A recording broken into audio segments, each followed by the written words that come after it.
All right, welcome to our free prep hour. Today, we're going to talk about reviewing your work and getting your most out of it. I want to make sure that the way we're doing work every day is supporting what we do on the test, and that we're actually making gains from all the insights we have during that process. Sometimes we understand something perfectly when we're in the middle of going over it or at the time we're doing it, and then 2-3 weeks later, we don't know how to do it. And so I'm trying to avoid trouble there.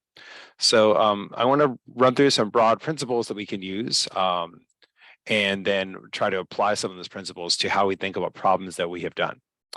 And this can apply across quant and verbal, although it has differences depending on what exactly you're working on, whether it's a strength or a weakness, what part of the process you're having trouble with, and of course the kind of question that it is. So broadly speaking, I want to talk about what the process of review looks like. And I'll often talk to people about a process of blind review. And the word blind here specifically refers to the idea that when you review, you wait as long as possible before you find out the real answer, before you find out if you're right. And this isn't always practical depending on your time considerations. Maybe you've already seen whether you've gotten it right or wrong. Maybe you're doing a practice test and the questions are marked. But the default, I would say, is this idea of blind review, that we learn much more when we don't yet know whether we're right. It makes us more humble. It makes us listen. I sometimes think about it as, if I'm a teenager and I'm asking my parents if I can have the car or something, and one version of them is, sure, but where are you going and what's going on, right? But they've already said yes, and I'm already halfway out the door, versus, well, let's have a chat. And I have to sit down and explain everything to them. It forces our inner teenager to sit down, take a breath, and really make sure we have this. So I think it's a powerful thing to do, and it's one of the biggest pieces that's missing in a lot of people's study. They're just doing problem after problem after problem, and they're not getting enough out of it. So let's talk about what the steps of this process look like, and then we'll look at in detail about how to ask some of those questions. So first, start with a timed experience. Generally speaking, unless you are brand new, unless you've only been studying the GMAT for a week or two, I would do all GMAT work timed. And we have other resources to talk about time and requirements. For math, that's usually 2 minutes per problem. For verbal, it's a little more complicated. But set an allocation of time per question based on how you are going to be timing the test, and hold yourself to that. Be very strict about this. If you're doing 5 math problems and you're giving yourself 10 minutes, don't take 10:05. Take 10 and get used to what it's like to answer under those circumstances. So treat it as much like the real thing as possible.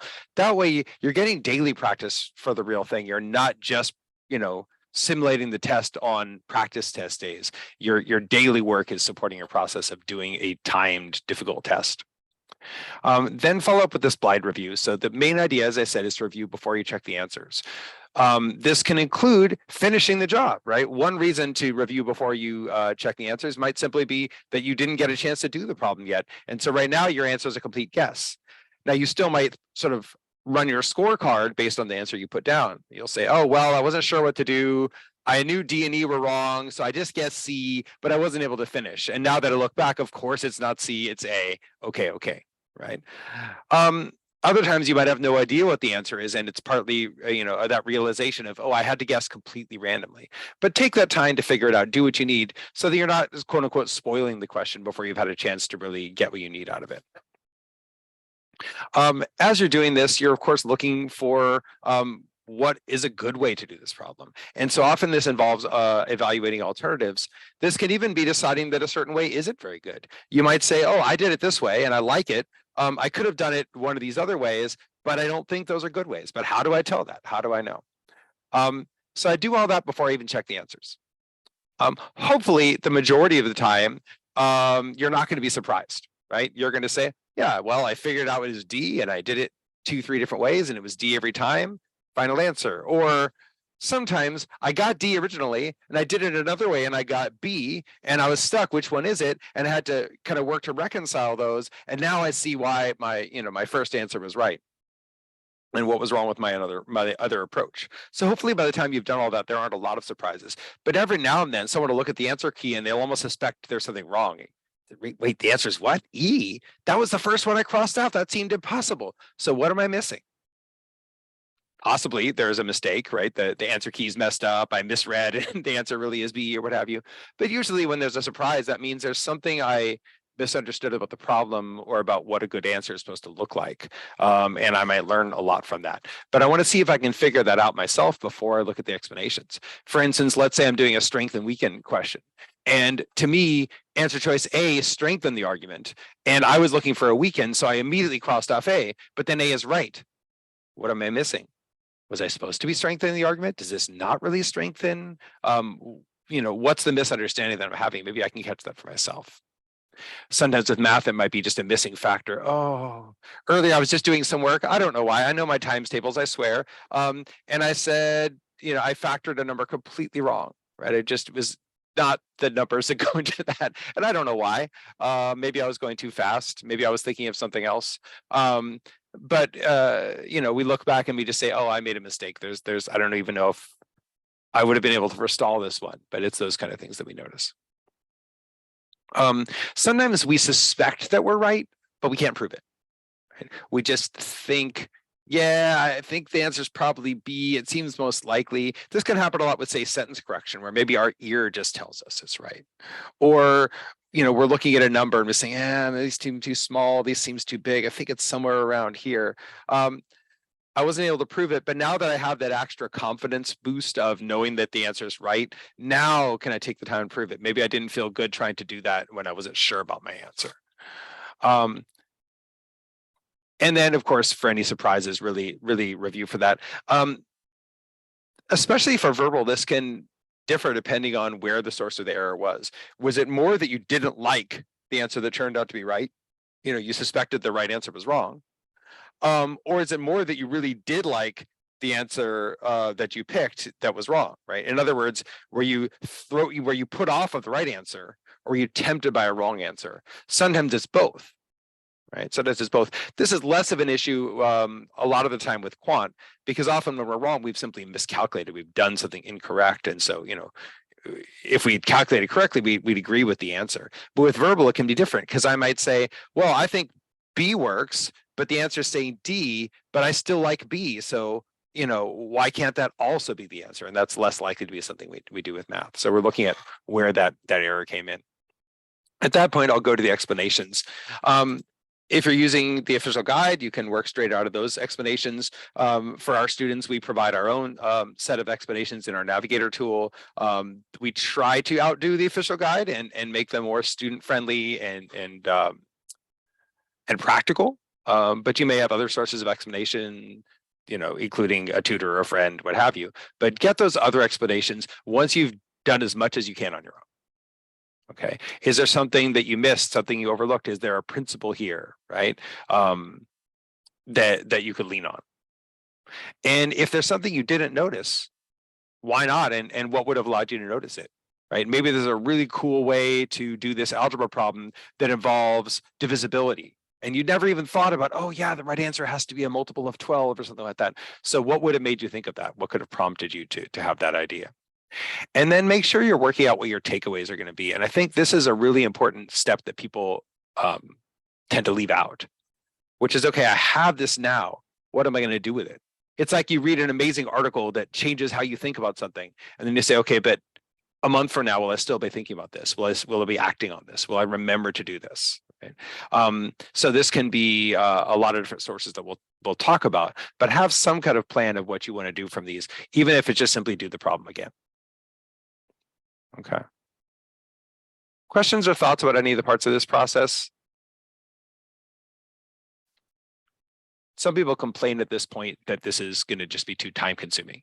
And I'm just unapologetic about that. Take the time. Now, as we'll look, we'll do some problems and we'll see that it can really depend on the question that you're doing. There might be a question that feels easy and it doesn't need a lot of review, and you say final answer. I mean, at the extreme, just for kicks, imagine the question was something like, what is 5 times 4? Well, obviously you wouldn't do a whole lengthy review process. You'd say, I know what 5 times 4 is, and I can prove it, and I can draw a diagram if you like, and I can see that the other answers are too big or too small, but not a lot of review is needed for 5 times 4. Of course, the GMAT's probably not going to ask you that. So this is going to vary, right? You might find yourself reviewing more the hardest problems, but I'll often try to push people to review the problems in that sweet spot in the middle. The easiest problems might have quick takeaways, but nothing major. The hardest problems, the initial takeaway might be, hey, this is too hard for me and I don't want to torture myself with this. And the best thing I can do is not do this problem. And so sometimes the best learning comes in those places that are right in the zone in the middle. Either I got it right, but it was just a little slower or a little less smooth or a little less obvious than I wanted it to be. Or I got it wrong, but I could have gotten this right. This was a potential win with the skills that I had at that time. And so how would I have turned that around? What do I need to be able to do? Or maybe it's simply, I knew how to do all the things needed for this problem, but it was too much all at once. And so I need to automate those individual pieces, right? It's like maybe you know how to dribble a basketball and maybe you know how to shoot a basketball, but transitioning is hard, right? And so if I told you, hey, dribble this basketball down the court and then shoot it, maybe it's just hard for you to put all those skills together at once. And so we see that a lot where each piece is just one click too hard. And so I think one big part of studying the GMAT overall is getting everything smoother and more natural. And sometimes what people underestimate is how important then it is to work on things that you already know how to do, to get those more obvious and natural, just the way you would with a sport or with a musical instrument or speaking a language, right? You don't just learn something once and you're done, you really work on applying it.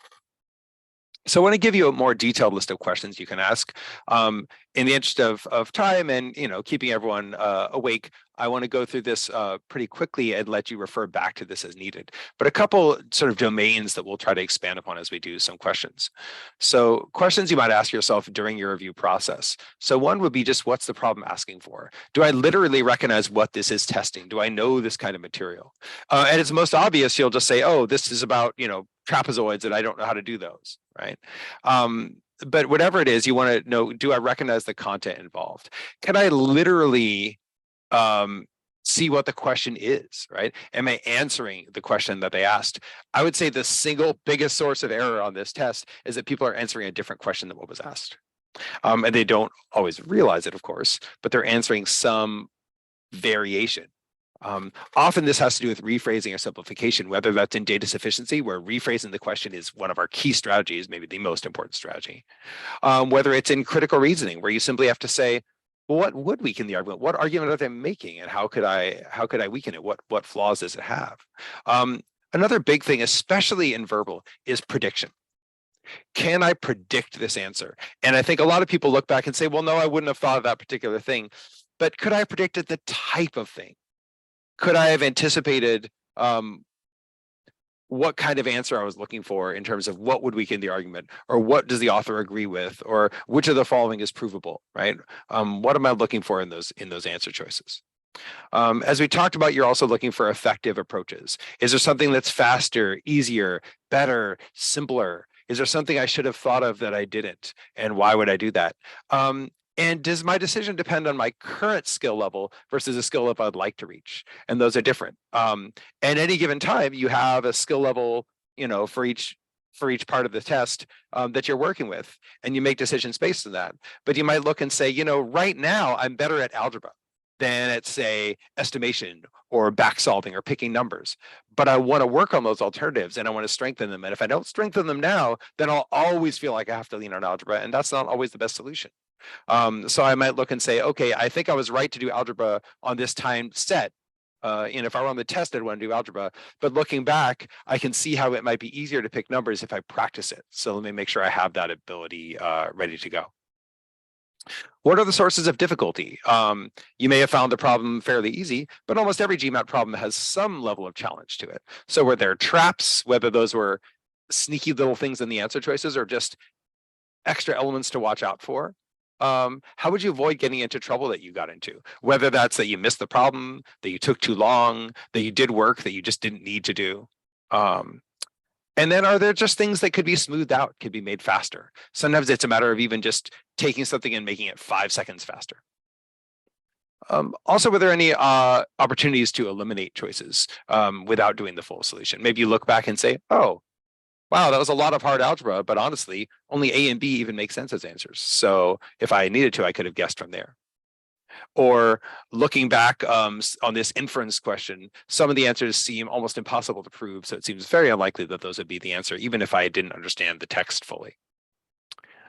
We're also asking ourselves, is this one that we'd want to skip? right? And skipping is a very important strategy for this test, especially on quant. Verbal is a little bit more of a perfectionist game. To do very well on verbal, you have to have a fairly high degree of accuracy. On quant, you can do quite well getting a little bit more than half right. And so I think getting used to dropping questions is central to this test. And the more hesitant you are to do that, the more important it is to push that, right? If you're one of those people who really feels bad letting a problem go, you want to change that and basically make it a default. Just assume you will skip some questions, and then it's just a matter of which ones. So how do I tell whether something's a skip? Is it obvious from the beginning and I just tried it anyway? Or did it seem really simple, like a sort of a tricky carnival game where I think it's going to be fine and then it's not? And then, as I was saying, how will you remember what you learned? So are you going to have a list of redos that you're pulling from? Are you going to find more problems of this same type? Are you going to try to do the same thing that you did? Maybe you did a strategy like estimation or picking smart numbers or whatever it is. Are you going to try that on some different question types?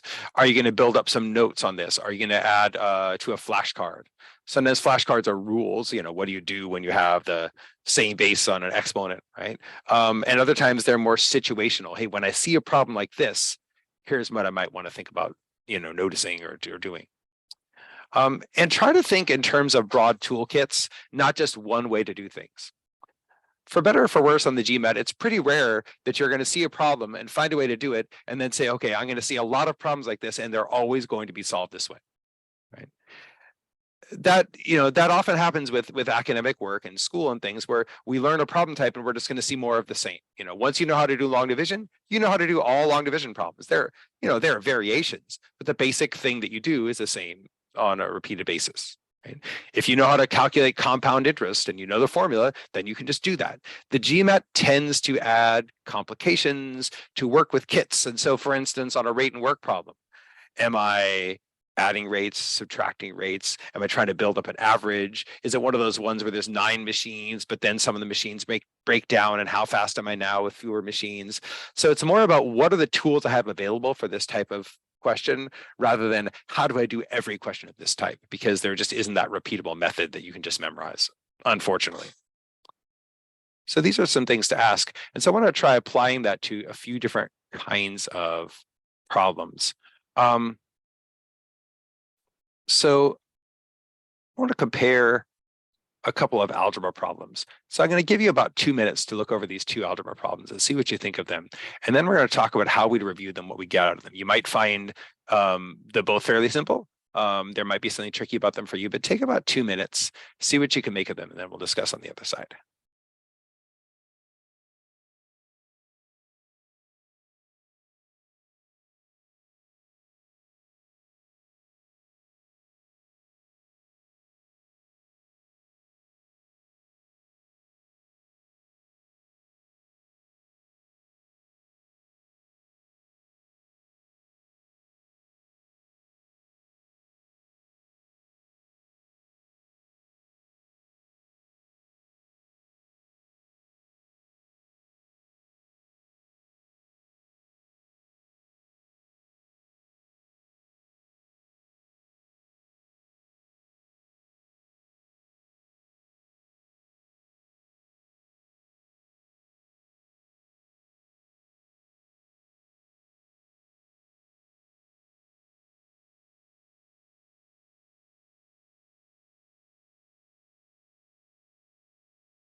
Okay, so there's our 2 minutes.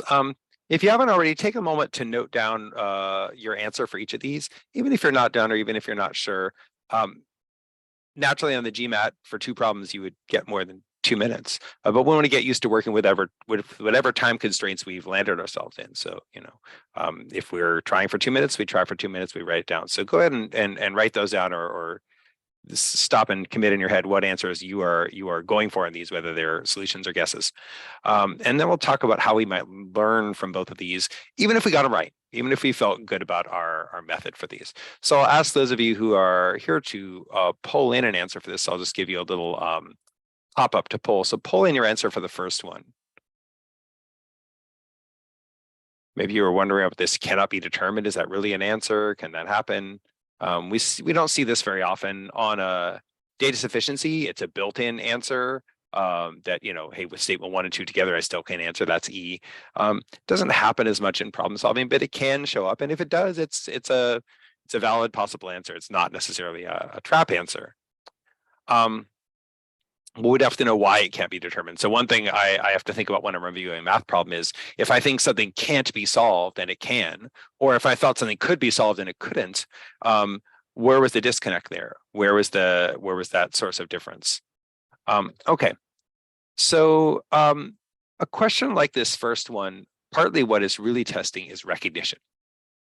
And so I might have tried a bunch of different things here. And so as I look back, I might have thought about, well, what can I do with x minus y and x plus y, right?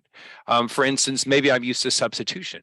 And I said, okay, x equals root 12 plus y, right? I just move that y over. And then I tried to put that in up where I see x. And then I have something like root 12 plus y equals root 3. And then I thought, oh, well, what am I going to do with this, though? Now I feel like I'm trying to find y, and it's a root minus a root. Is it negative? Okay, and maybe I was able to solve this way, right? I should be able to, right? If y is a number, and I know that it's equal to root 3 minus root 12, whatever that is, sounds like a negative number. Okay, I should be able to find y.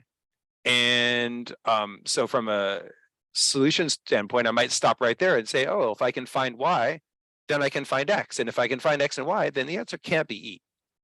So one thing I might get as part of a review as I look back later might be, oh, part way, I can see that only one pair of numbers is possible. So I can solve. And that might be something I want to recognize, right? Did anyone find a more efficient way to do this than what I've got up here?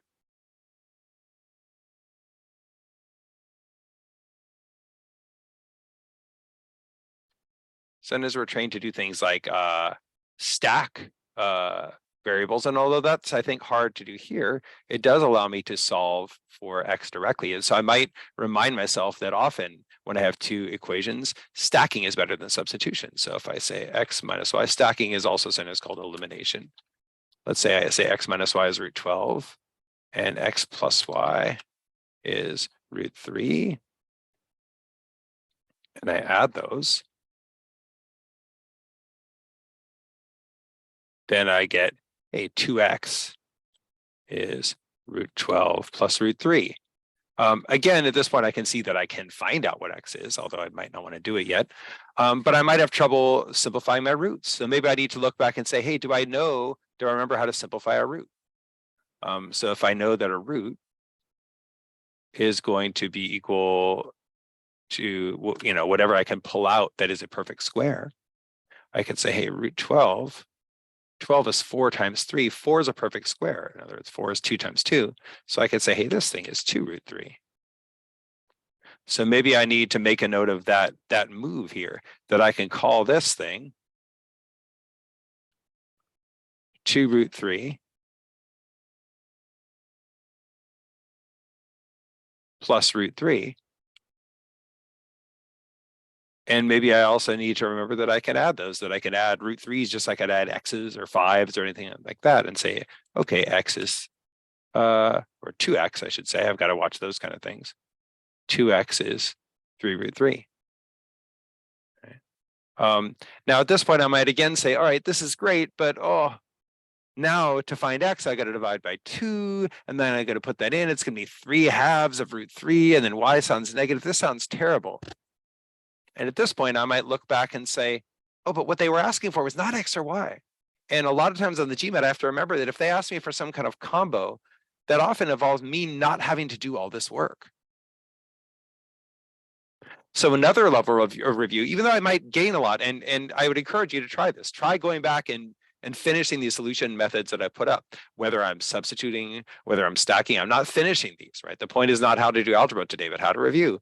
Can you gain something from those? Does it work out your skills? Ideally, you should get the same answer every time, right? Whether you're substituting or stacking or doing something else, you want to make sure your answers are consistent, that everything you're doing is correct and true and makes sense.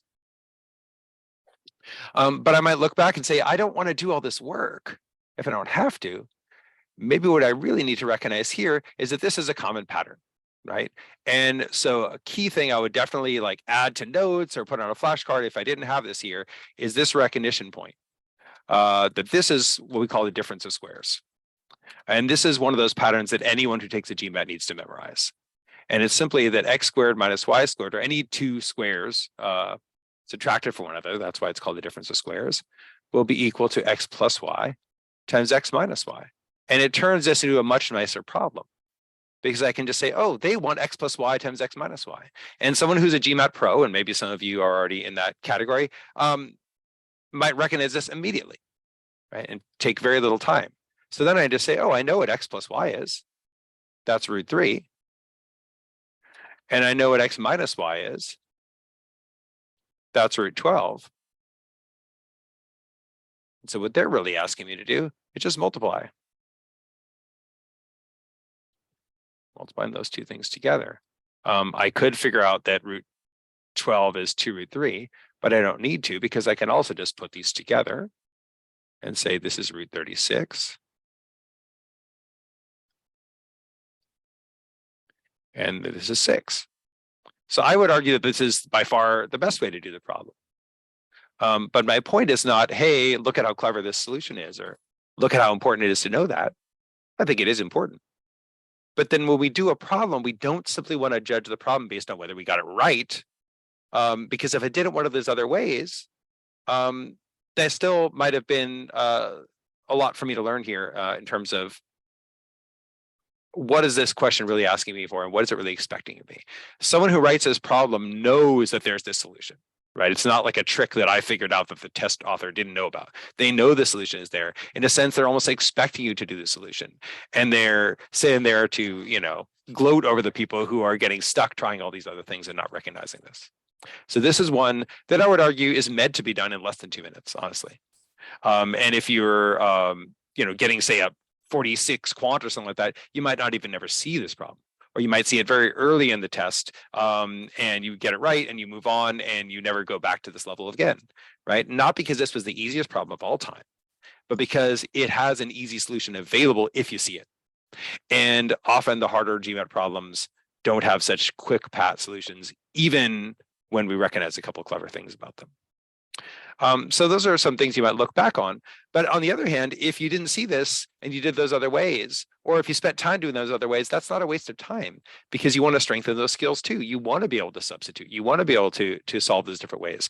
Let's say I was doing that method with the stacking, and I forgot to divide by 2 because I wrote x instead of 2x as I started to do. How do I catch those kind of things on my paper? Maybe those are the kind of mistakes I'm making a lot of. Or did I even realize that I could stack here? Did it even occur to me that I could put x minus y and x plus y on top of each other? If it didn't occur to me, that's trouble too. You want that recognition as well. You want to recognize the opportunity for stacking, right? So that's another recognition point that you might turn into a flashcard. When I have 2, or sometimes more, when I have 2 equations involving addition or subtraction, I can stack and cancel things. I might add them up and not be able to cancel anything, but often I can cancel or I can multiply through by a negative to cancel. If this is something that's not familiar, we often call this the elimination method. To me, this is one of the key things you want to know about dealing with equations. Okay. Then what about this second one? Pull in your answer for that one.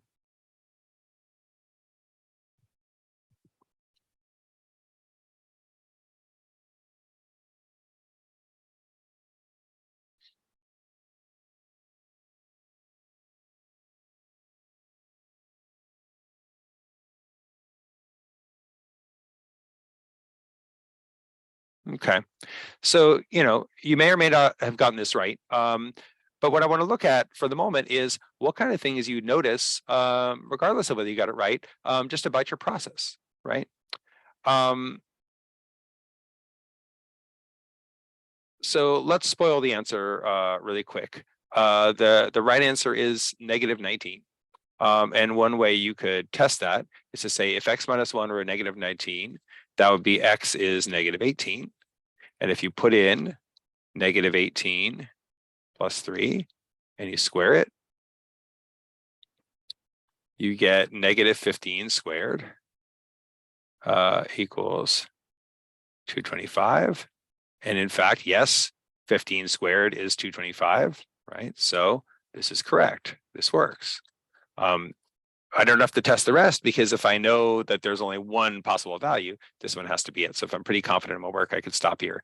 If I were feeling shakier, I might test more to make sure I didn't make an error. But in this case, I would probably stick with the one.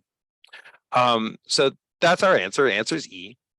But let's say I got myself in trouble. For instance, what if I had determined that the answer had to be A or B? And what if I had determined that by saying, oh, it's squared, so it's positive. So then I might have to look back and see what kind of things were feeding into my misconception. One of my least favorite words these days on the GMAT is the word it, because people will say things like it's positive. Oh, what's positive? When you square something, what's positive? Oh, the result. The thing you square doesn't have to be positive. I'm not restricted to only squaring negative numbers. But and even though you might know that, I might say, hey, can I square negative 4? And you'd say, totally, it's 16. But really quickly, same thing with absolute value. People think that what's inside absolute value has to be positive. No, it's simply what comes out of absolute value that has to be positive. It's really the same thing.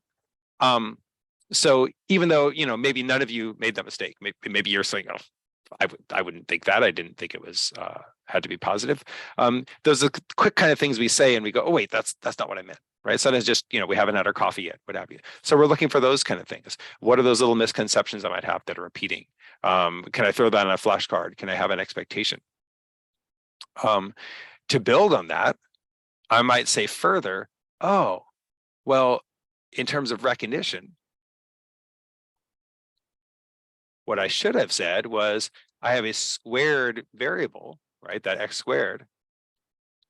So I should expect 2 solutions, right? Usually that will be a positive and negative solution. If the variable is squared all by itself, like a squared is 100, then it's definitely 1 positive, 1 negative. If it's a quadratic, sometimes you end up with 2 negative solutions or 2 positive solutions, depending on the other terms. But we expect 2 solutions nonetheless. And so when they say which could be the value, they're going to leave one out.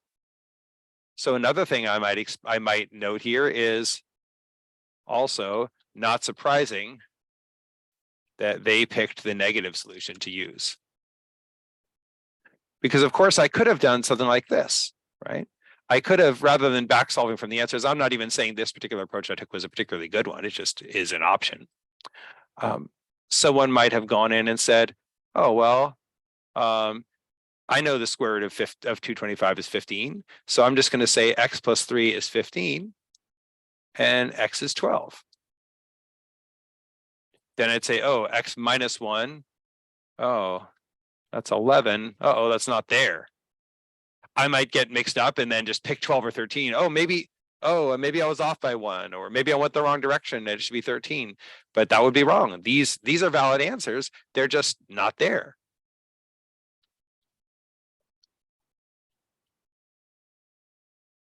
So I need to look at oh yeah, I'm expecting two solutions. So it's either x plus 3 is 15 or x plus 3 is negative 15. And I got to watch my signs. X equals negative 18. X minus 1 equals negative 19. Okay, so I want to look for these kinds of things. Say, okay, that's what I need to expect. And so if I were in a hurry, what I might want to do is go straight for the negative solution. Do that first. Look for that, especially since 3 of the 5 answer choices are negative. Look for that negative solution and go from there.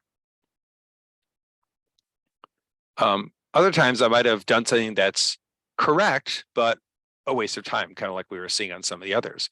So for instance, maybe I recognize this is a quadratic equation. Maybe I even recognize the pattern.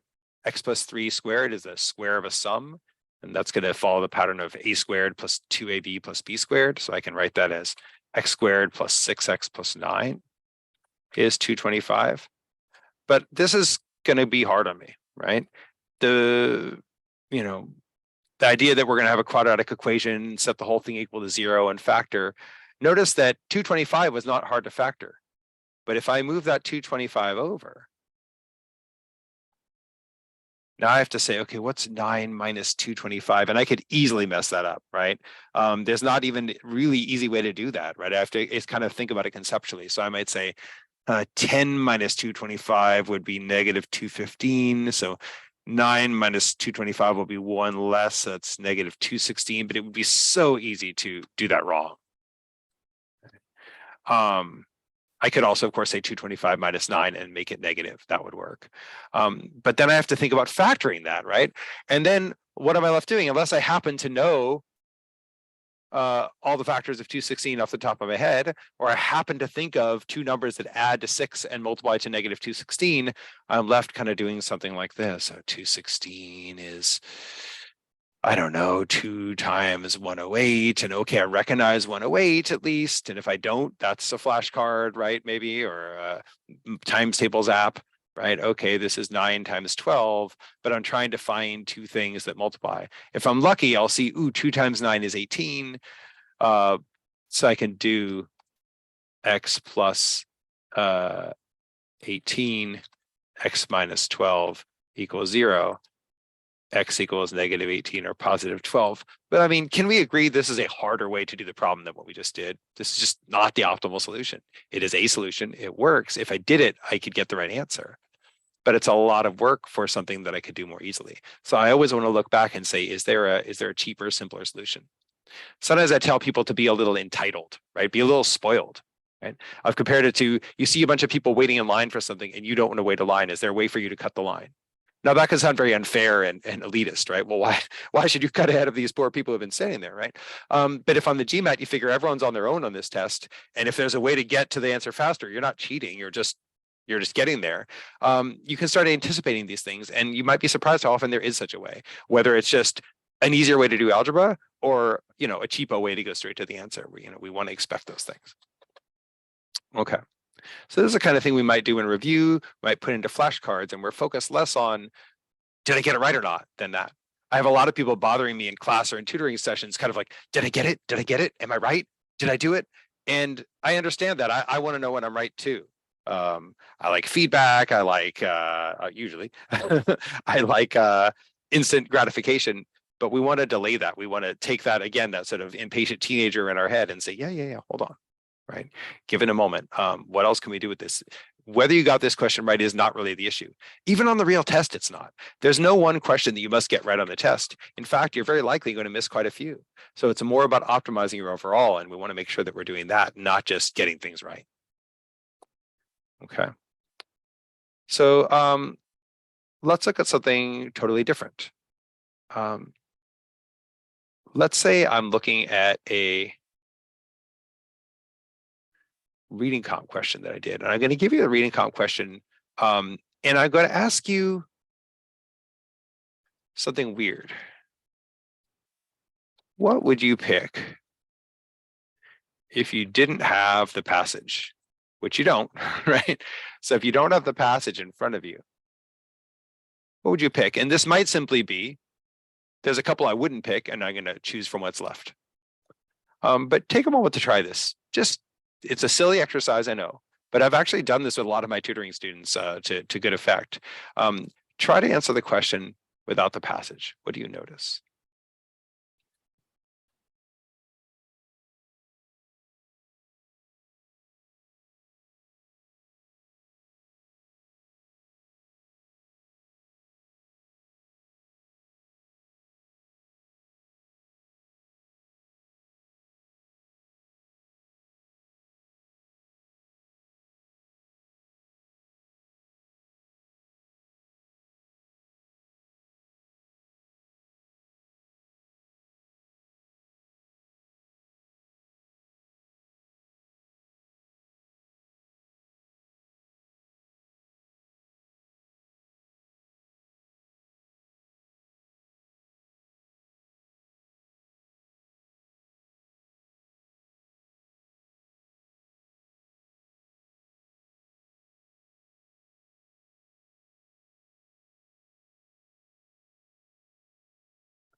Okay, if you're not sure, go ahead and commit to an answer now, even if it's just in your head.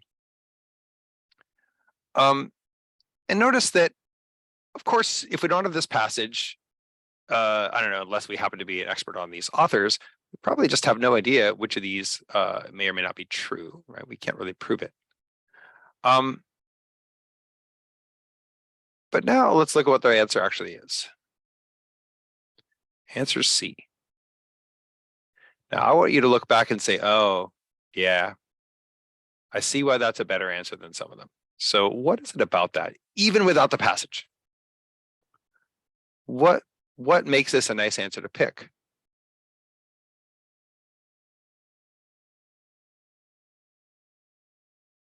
The bar here is really low. It is possible, right? It is possible. Right? So for instance, let's say you know someone who grew up really poor and is now a billionaire. Okay. Does that tend to happen? Right? Do we get that much social mobility? Right? Do we have that big a change in fortune very often? Is it normal? Should I expect it? If I don't have a lot of money, should I expect that later I'll be a billionaire? Those would be pretty big reaches to say. But if you know one person has done it, is it possible? Sure. Right? Is it possible to be, a blind golfer? Is it possible, whatever, to become fluent in a language in less than a month or something like that? If anyone does it, then okay, it's possible. And so for even very strong things, if all we're saying is it is possible, we're just saying it's not impossible. That's a lower bar. Whereas look at some of these other answers that say things like the majority, the same setting, not the same kind of setting. Now, could this be true? Sure, there are plenty of authors who set most or all of their work in the same town or the same location. So Allende could be one of those, right? But it's a stronger statement. We need the proof, right? There's also value judgments here, a more important aspect. And specifically intuition, which is kind of a hazy thing, versus characters or setting. You'd think an author might make a more subtle point, like, although the characters and setting are vital, another really key theme here is intuition. So that kind of judginess, where am I getting that support? What about the best short story collections? If I'm reading a passage that talks about Allende and it talks about Cisneros, what are the chances that it also says, and by the way, I know about short story collections in general, and out of all of them, here's what you have. It's a very specific thing. You'd think there might be more than one way to be the best. And so I'm not saying that I've proven B, D, and E wrong, right? And A is kind of in between. It makes a firm statement. They depend on the reader. This implies that there is a common thread. Do all short story collections have it? That might actually connect with E. If E says the best story collections have some through line, and A says that short story collections depend on you to find one, it sounds like A is saying there always is one, and E is saying there's not. And in that sense, A might seem odd, because why would there always be one, right? So for one reason or another, we might be a little sketchy about a lot of these other ones, whereas C is not saying that much. Not only is it just saying the phrase it's possible, it's talking about something that doesn't sound very hard. You can have a story collection where the stories are in different times and places, but it's still coherent. I mean, what if I simply said, here's a story about 5 times my family went on vacation in 5 different countries, once in the 70s, once in the 80s, and once in the 90s, and twice in the 2000s. Okay, right? That still sounds coherent, right? So just an example, but it's a much less ambitious thing to say. So of course, if you were reading this passage, you go into more detail in a 1-hour workshop. We're not going to get into reading a lot of passages. But as a reviewing, one thing we might look back for, you might say, was I drawn to answers that are harder to support? And did I actually find support?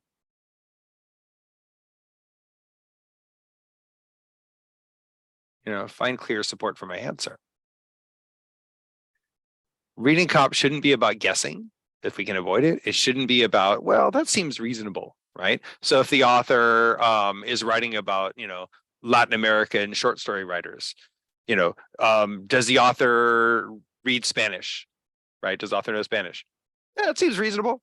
No idea, right? I don't know that, right? Unless they say so. And so we want to be very careful about, well, that seems right, and more, what can we really say? So we'd go back to the passage and find that proof. For C, I'd want to look back and say, okay, do I see some indication that there were stories in different times and places? And at the same time, do I see an indication that it was coherent? And if I see those two things, then it's possible to have that. Okay, so I'm reviewing for those kind of traits of an answer.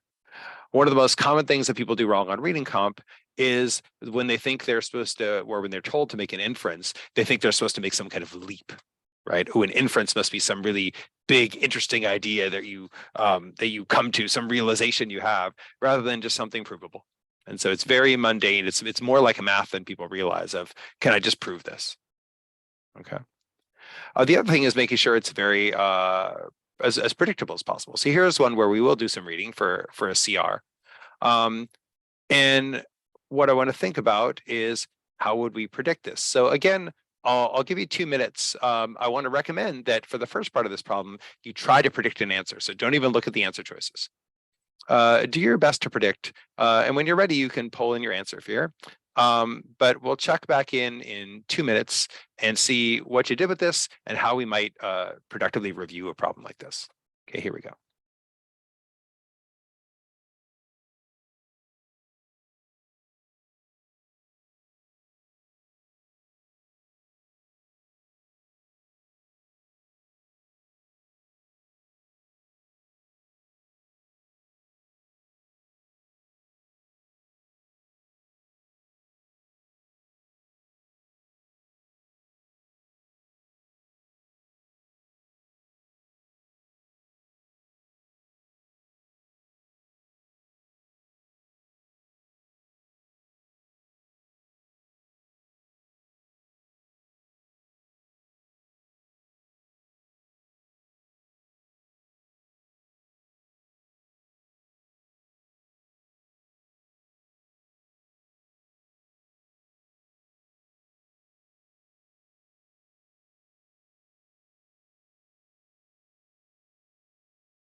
Okay, let's talk about this. So with any critical reasoning question, part of what I want to review was answering the question that they asked. And so here they're asking us to jeopardize the findings. A weird way to say this, finding the study. So I want to make sure that I'm recognizing that, okay, this sounds like a weaken, But so specifically, I want to know, what is it that we're talking about in the findings? Are we trying to say they didn't find what they found? Like, they didn't see a difference in mortality? Usually we're not attacking the factual premises. Instead, we're saying, what about their opinion can we attack, right? We don't have a way of really fighting their facts.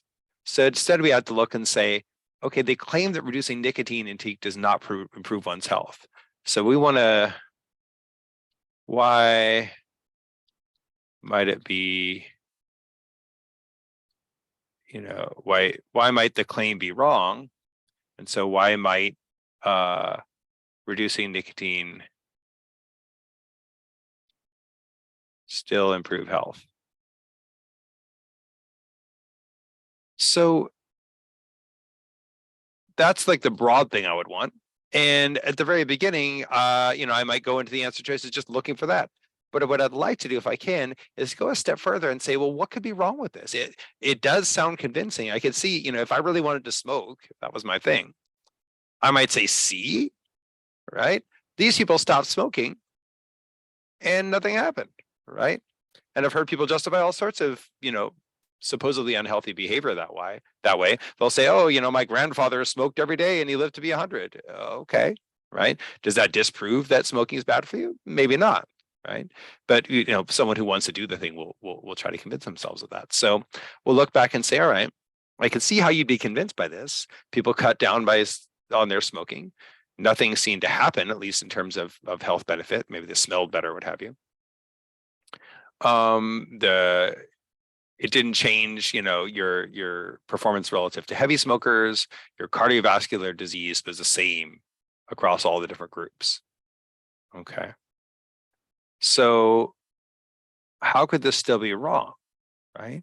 What new information could we find out that would tell us that reducing nicotine still does help? So I'd have to think about kinds of prediction. I'd say,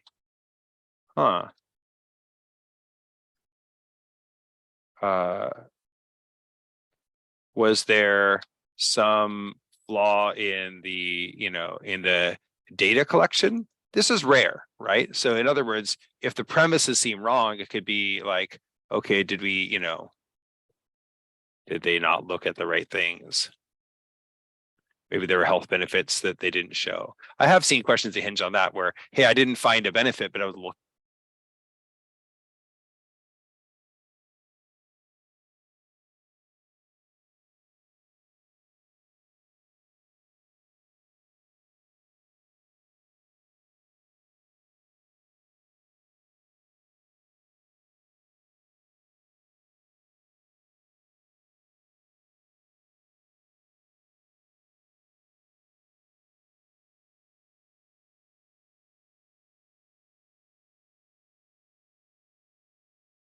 Oh, sorry, did I cut out for a second?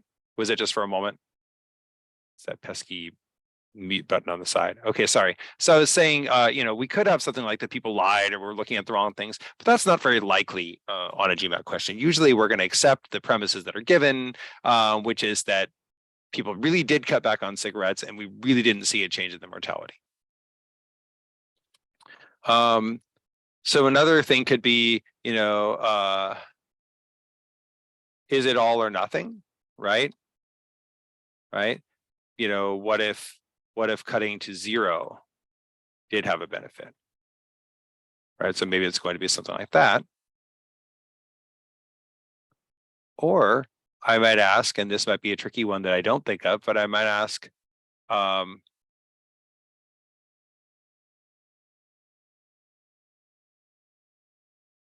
when people cut back, were they still exposed to nicotine?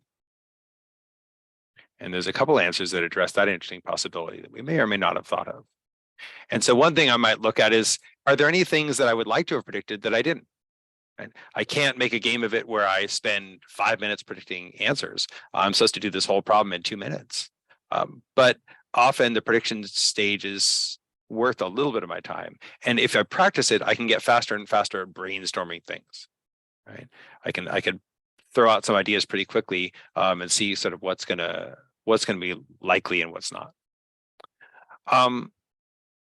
And so if I look back, I might quickly get rid of some answers. I might say things like, oh, pipes and cigars being excluded. Okay, but they still cut back on nicotine. I just don't care. This is something I might label as a variation trap. It's bringing in this sort of variety or difference, but I say, okay, why do I care what kind of cigarette they are, product they were cutting back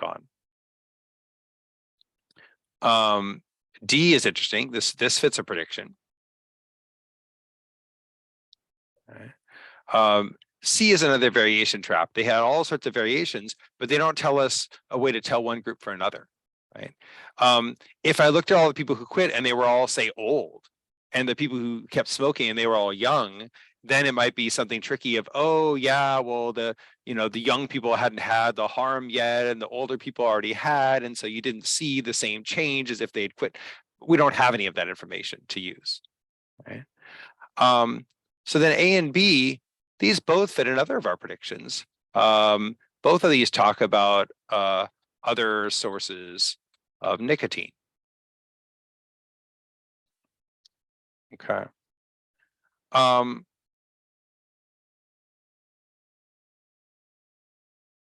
So D could be a really tempting answer. And there's part of me that really likes D and wants to pick D. But D is not the answer. Well, why not? I mean, it seems like if quitting smoking does help you, then that's a form of reducing nicotine intake. And so that sounds like it does improve your health. But since the passage is specifically looking at a change from one level to another level, they don't say there's no way to reduce the harm from cigarettes. They're simply saying that reducing your intake by itself doesn't improve the health. This seems like it doesn't quite address the argument. So this is a close call. Sure, then it's possible to have benefit, but not from merely reducing. So it fits my prediction, but it's when I look back at it, I have to say, it doesn't quite do it.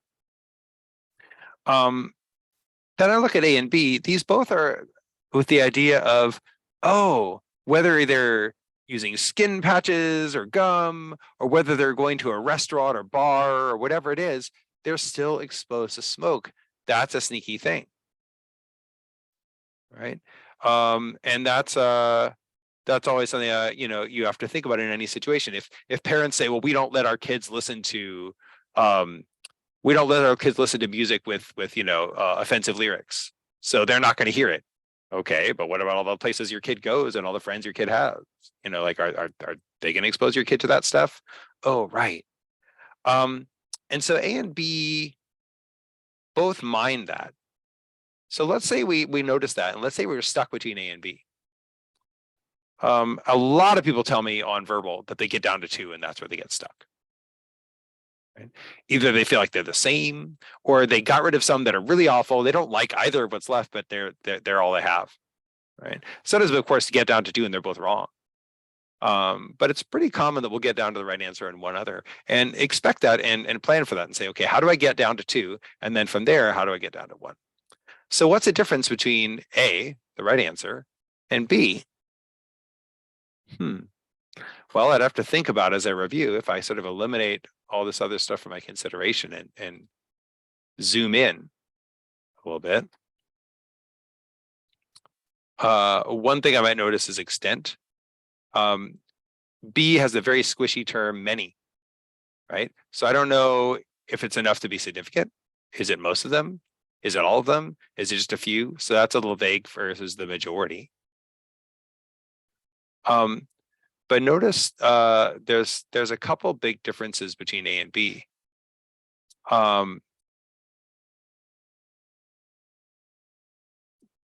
One is that we don't know, does this apply to the non-reducers too, right? Because let's say I was a smoker and I cut down, and my uncle is a smoker and he didn't cut down, and we both go to restaurants where people smoke. Now he's getting exposed double, right?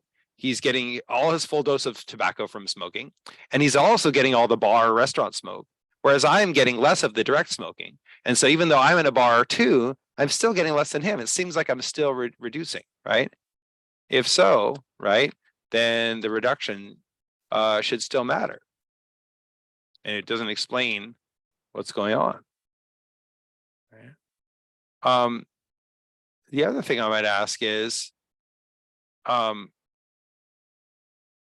I guess this is kind of the same thing. It's putting these two together, right? Does this affect change what a reduction should do, or does this affect I guess I should say stack with smoking in a meaningful way?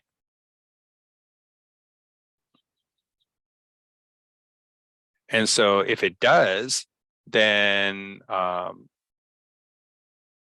maybe it doesn't really tell us much to say that they're exposed to this, because it can be combined with the smoking people already doing it. You expect this result. Whereas with A, this is noticed specifically talking about people who were getting withdrawal symptoms, so people who are cutting down, right? So A is just about people who are cutting down, and it says that they are still getting nicotine, in place of their, in place of their smoking. And so they're replacing a source with the other. So you imagine someone who's in smoky bars and smoky restaurants and smoky hotels, because apparently it's the 1960s. Everywhere they go, there's smoke, and then they're also smoking all day themselves. You should still see a benefit. You would expect to see a benefit when they cut down, and the authors might still be right that, hey, if I stop smoking myself and I don't see a benefit, maybe this doesn't matter. Whereas A, if the issue is not smoke, if they're not talking about the effect of smoke, if they're talking about the effect of nicotine, and I'm just replacing nicotine with something else, that could be a weakener. It's a new idea, right? And maybe you thought of that. I know some of you picked this exact answer. So going back to the idea of review, how predictable was this? Should I have thought about the patch, the gum? Maybe. Maybe if you've quit smoking, this is on your mind. Right? But more realistically, I should have said, is there some other explanation for the difference, or the lack of difference, I should say? Is there some other source of exposure? And we can see this kind of thing all the time, right? If my lunch goes missing and I think you ate it, well, that's one particular causal claim. Is there another possible explanation of what happened to my lunch? I ate it and I forgot. Someone else ate it. It got stolen by raccoons. It fell off the shelf and into the trash, right? Whatever it is, you don't have to think of all those things, but you want to think about the broad category. And that becomes a big part of your success in verbal, right? So, we're not going to do a perfect job on all these kind of questions on every problem that we do. But hopefully our discussion today has gotten you thinking more about what I get out of a review session, what I get out of an answer choice, what I get out of an explanation, and getting away a little bit from simply, did I get it? Do I understand it? Right? That's an important step. But I want more than that. Even if I feel great about a problem, even if I am 100% on board with the solution, I understand it, got it right from the beginning, I can learn a lot from that question if I am enabled to go faster and more efficiently on future questions. So that's what I'm hoping that you got out of today. Stick around if you have questions or want to talk about any of this stuff. I'd love to hear anyone's feedback. If this is something helpful, then I might do a future session kind of building on this, talking about some more review principles or how to put this together to understand entire topics or sections of the test. But otherwise, I want to thank everyone for coming. Again, I hope this was helpful. You can always come by any of our classes and check out our first session for free. So we'd love to see you there. And I will stop us there. Have a lovely day.